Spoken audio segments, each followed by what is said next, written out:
샬롬! 행복한 사랑교회 친구들, 지난 한 주간도 모두 건강하게 잘 지냈나요?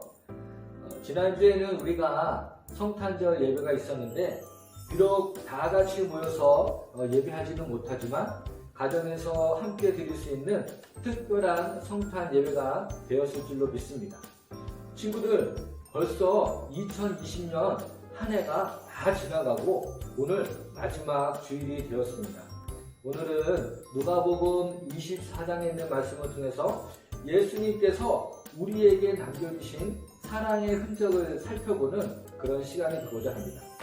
사랑의 친구들, 지난 한 해 동안 우리를 지켜주시고 돌봐주신 하나님의 크신 은혜, 그리고 십자가에서 우리를 위해 죽어주신 예수님의 놀라운 사랑을 우리의 마음속에 가득 새기고 새해를 잘 맞이할 수 있는 사랑교회 모든 친구들 다 되기를 예수님의 이름으로 간절히 축복합니다.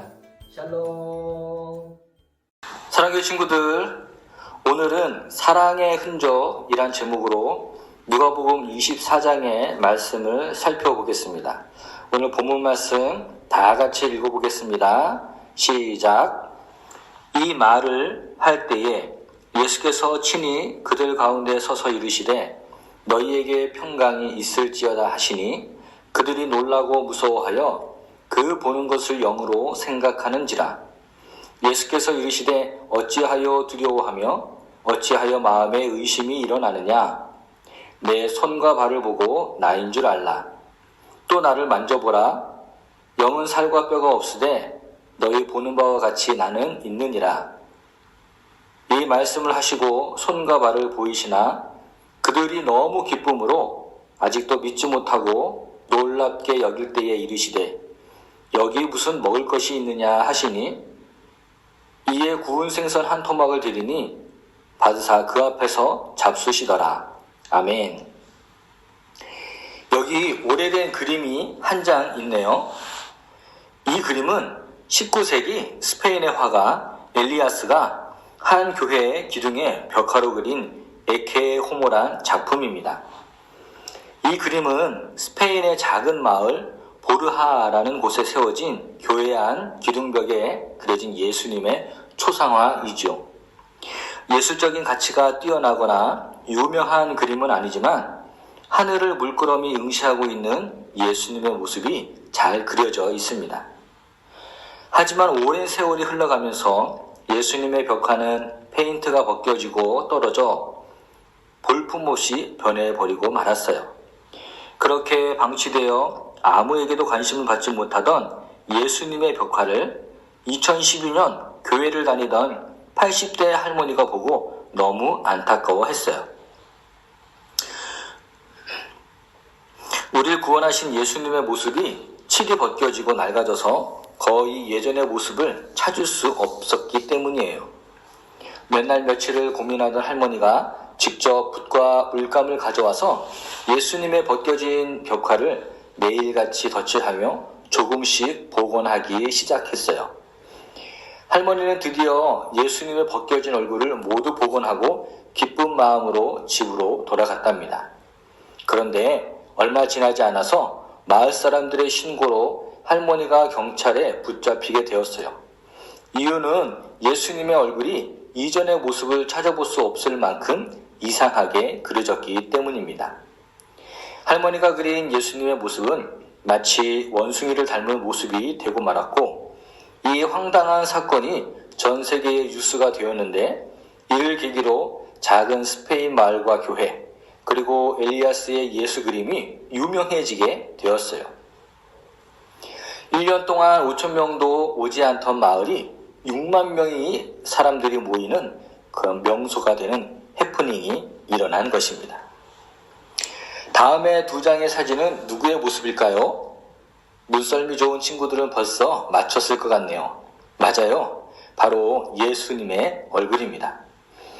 왼쪽은 영국 BBC 방송국에서 아랍인의 얼굴로 복원한 예수님의 얼굴이고 오른쪽은 화가 워너 솔맨이 그린 인자하고 자상한 모습의 예수님의 얼굴이에요. 친구들은 어떤 얼굴이 예수님이라고 생각하나요? 예수님의 얼굴에 대한 기록이 남아있지 않기 때문에 많은 사람들은 예수님의 얼굴을 상상하면서 궁금해 한답니다. 사람들이 이처럼 오래된 그림이나 벽화 속에서 예수님의 모습을 찾으려는 이유는 과연 무엇일까요? 아마도 지울 수 없는 예수님의 사랑의 흔적을 붙잡고 싶은 마음 때문이 아닐까요?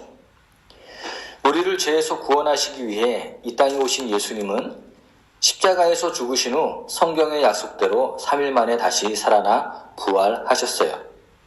부활하신 예수님은 스승을 잃고 두려움에 떨고 있던 제자들을 찾아가 만나 주셨습니다.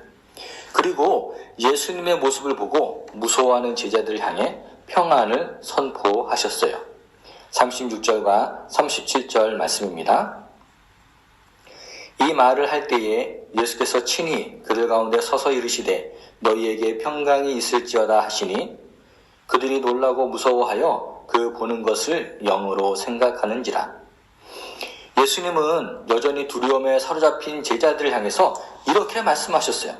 너희에게 평강이 있을지어다. 그리고 의심하지 말고 믿으라 라고 강조하셨죠. 38절부터 41절 말씀도 함께 읽겠습니다. 예수께서 이르시되 어찌하여 두려워하며 어찌하여 마음에 의심이 일어났냐. 내 손과 발을 보고 나인 줄 알라. 또 나를 만져보라. 내 영은 살과 뼈가 없으되 너희 보는 바와 같이 나는 있느니라.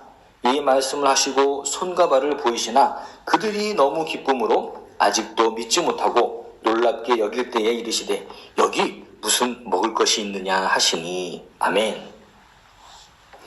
예수님은 믿음을 잃고 방황하며 두려워하던 제자들을 위로해 주시고 용기를 주셨어요. 그리고 영으로 생각하던 제자들에게 인간의 몸으로 다시 사신 흔적으로 못자국 난 손과 발 그리고 옆구리의 창자국도 보여주셨습니다. 그뿐만이 아니라 인간의 몸을 입으신 것을 증명하시기 위해 구운 생선과 음식도 맛있게 잡수시고 더 이상 의심하지 말고 믿을 것을 나타내 보이셨어요. 이어서 성경에 기록된 선지자들의 글과 모세의 율법을 가르치시고 시편에 기록된 말씀을 주시면서 십자가에 죽었다가 부활하신 사실을 자세하게 설명해 주셨습니다. 그리고 제자들에게 이렇게 명령하셨어요. 너희는 이 모든 일의 증인이라. 그 내용이 46절부터 49절에 기록되어 있습니다. 함께 읽겠습니다. 또 이르시되 이같이 그리스도가 고난을 받고 제3일에 죽은 자 가운데서 살아날 것과 또 그의 이름으로 죄사함을 받게 하는 회개가 예루살렘에서 시작하여 모든 족속에게 전파될 것이 기록되었으니 너희는 이 모든 일의 증인이라. 볼지어다 내가 내 아버지께서 약속하신 것을 너희에게 보내리니 너희는 위로부터 능력으로 입혀질 때까지 이 성에 머물라 하시니라. 아멘. 사랑하는 친구들, 예수님이 사랑의 흔적을 보신 이유가 무엇일까요? 첫째, 그것이 나를 향한 사랑의 흔적이기 때문이에요. 예수님은 죄에 빠진 우리를 구원하시기 위해서 이 땅에 오셨습니다.